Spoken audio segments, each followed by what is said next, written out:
Hola chicos, bienvenidos, soy Hawani. Now, one question that all Spanish learners ask at one point or another, do I need to learn the Spanish subjunctive?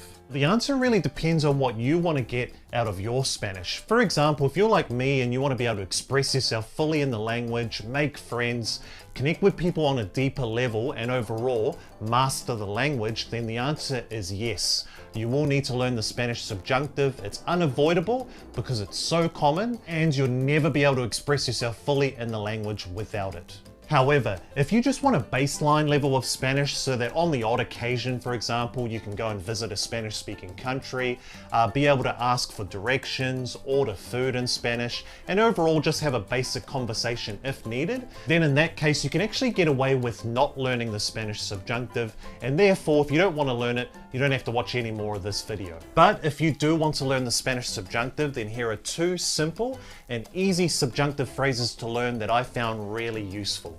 Es bueno que or es malo que. So guys, the tú form is probably the most common way you'll start expressing the subjunctive to start with. So let's use the verb tener.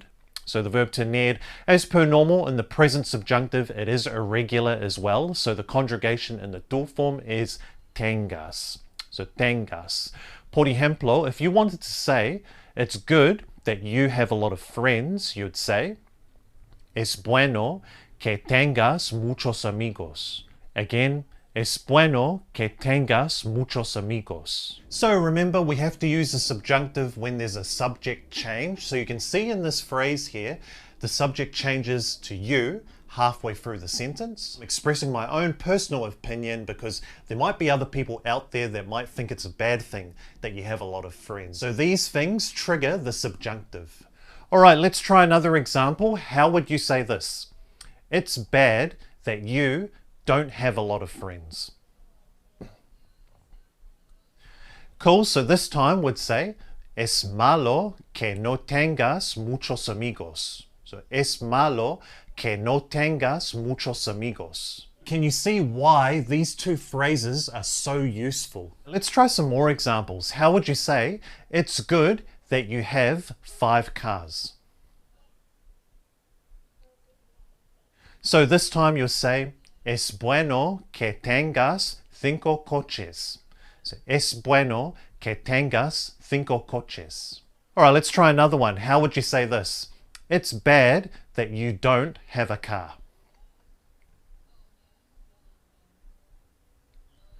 Cool, so this time we'd say, es malo que no tengas coche. So, es malo que no tengas coche. Right, this time let's try some different verbs. Let's try some regular AR verbs instead. It's good that you visit your parents every week. Es bueno que visites a tus padres todas las semanas. Again, es bueno que visites a tus padres todas las semanas. So you can see the subjunctive conjugations with AR verbs is pretty simple. So what's the tú form of the verb visitar in the present tense?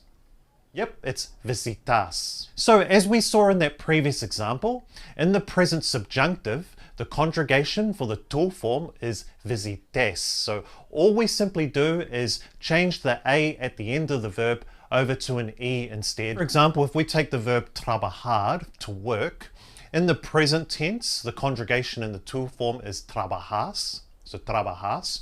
So what do you think the tú form is in the present subjunctive?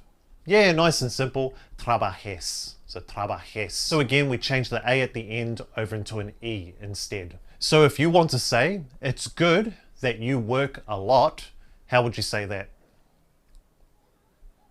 Yep, nice and simple. Es bueno que trabajes mucho.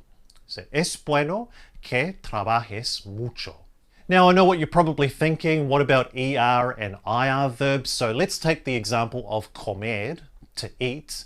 Now, the tú form in the present tense is comes. So what do you think the tú form is in the present subjunctive?